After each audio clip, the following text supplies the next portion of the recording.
All right, listen up, rookie policymaker. You can just scrap everything you thought you knew. Welcome to your mission briefing. Your objective? To master the high-stakes strategy of building a society. Now, this isn't about memorizing history, okay? This is about grasping the core tactical ideas that shape our entire world. Let's dive in. So, take a look at this board. Yeah, it might look like a game, but every single move has real-world consequences for millions of people. See, political theory isn't just some abstract philosophy, it's the strategic rulebook. This is the blueprint you are going to use to decide the rules of engagement and the ultimate win condition for everyone. And that's really the core question, isn't it? I mean, anyone can have an opinion, but to actually govern, to create policy that holds up under fire, you need a coherent strategy. You've got to understand the principles you're fighting for. And that is precisely why you're here. Let's get you combat ready. Okay? First things first, let's establish why this mission is so critical. Why does all this abstract intel matter to a leader on the front lines of governance? It's time to declassify the core objective. It's because every single policy you'll ever write, I'm talking from taxation to public health, is built on these core values. Political theory forces us to get tactically clear on what we really mean by freedom, equality, and justice. This is not an academic drill. This stuff provides the operational guidelines for building the very society people live in. And now for your first major tactical simulation. Welcome to the primary battlefield of ideas, the one that defines pretty much every modern political debate, the eternal clash between liberty and equality. Understanding this tension is absolutely crucial. On one side, we've got negative liberty. Think of this as a defensive shield. It's all about carving out a minimum sacred area around an individual, where no external authority, not even the state, can interfere. This is the freedom from coercion. And on the other side, we have positive liberty. This isn't a shield, it's a ladder. It's about the freedom to achieve your potential. This doctrine argues that real freedom requires certain conditions, like education, health, opportunity, that society has to actively provide to empower the individual. So this really shows you the fundamental conflict. Negative liberty asks, how much space do I have where nobody can tell me what to do? It's about limiting power. Positive liberty asks, who is in control of my destiny and how can I make sure it's me? It's all about enabling power. A society that prioritizes the first might lower taxes. One that prioritizes the second, well, they might fund public universities. It's a constant strategic trade-off. So, how do you manage this conflict between the state and the individual?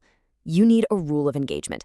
The classic tactical doctrine comes from the philosopher John Stuart Mill. It's called the harm principle, and it's the definitive line in the sand. The core logic here is just brilliantly simple. Mill created this key distinction between self-regarding actions, which only affect you, and other-regarding actions, which impact others. What you do to yourself, that's your business. But the moment your actions cause verifiable harm to someone else, the state can justifiably intervene. This principle became a very bedrock of modern liberal thought.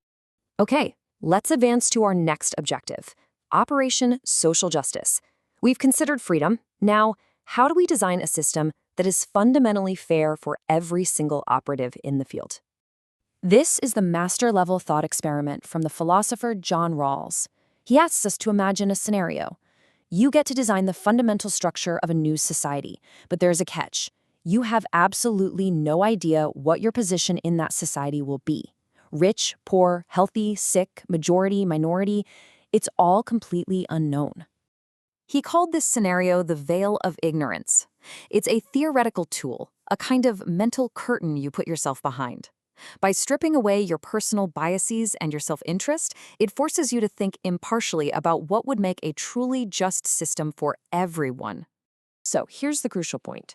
If you're operating from behind the veil, you aren't going to rig the game against any particular group because, hey, you might end up in that group yourself. Rational self-interest says you design a system with a strong social safety net, one that makes sure even the worst-off members of society are cared for. It's a powerful argument for a just society built not on sentiment, but on cold, hard, strategic logic. All right, final tactical module. We've talked strategy and fairness. Now, let's talk about the standard issue gear every citizen needs to navigate this society we're building. We're talking about rights. First, let's get the definition crystal clear.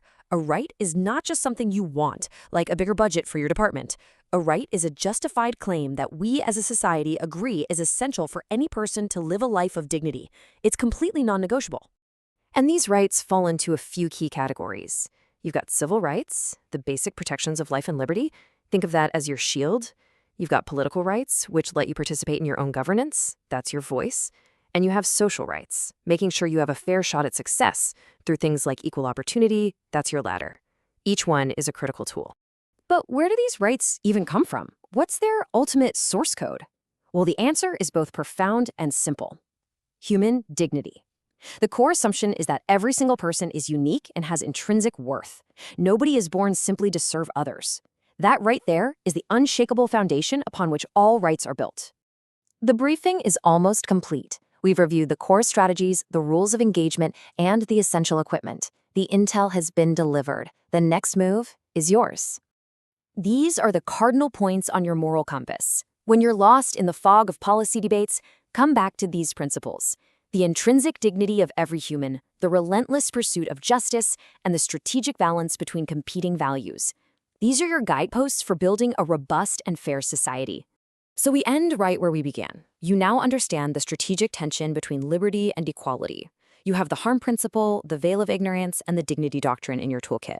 The strategic map is in your hands. So the final question is for you. What kind of world will you build? Mission adjourned.